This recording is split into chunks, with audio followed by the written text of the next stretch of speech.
পাঠ্য বইয়ে আদিবাসী গ্রাফিতি সংযুক্ত করার পক্ষে মানবাধিকার কর্মী খুশি কবির ও ঢাকা বিশ্ববিদ্যালয়ের শিক্ষক ডক্টর জোবায়দা নাসরিন। সন্ধ্যায় ঢাকা মেডিকেলে আহত আদিবাসী শিক্ষার্থীদের দেখতে গিয়ে তারা সংহতি জানান। আদিবাসী শিক্ষার্থীদের ওপর হামলার তীব্র নিন্দা জানান তারা। বলেন, আদিবাসীরা বিচ্ছিন্ন কেউ নন। অভিযোগ করেন, বৈষম্য বিরোধী আন্দোলনের পর গ্রাফিতি বিশ্বজুড়ে সাড়া জাগিয়েছে, অথচ একটি গ্রুপ তাদের বিপক্ষে দাঁড়িয়েছে।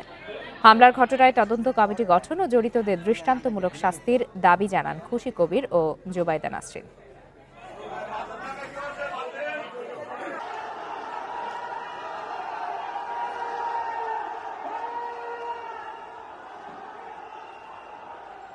সঠিকভাবে, শান্তিপূর্ণভাবে তারা যেন বসবাস করতে পারে, সহ অবস্থান করতে পারে, সবাই যেন সমানভাবে থাকতে পারে।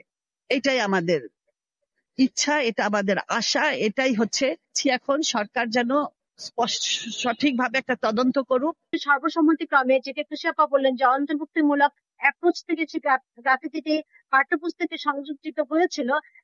কোন একটা ব্যানার নিয়ে কয়েকজন বললো মা ফুটলো এবং সঙ্গে সঙ্গে সরকার পিছিয়ে গিয়ে সেটাকে তুলে নিল। তো এরকম কিন্তু আমরা চাইনি আসলে।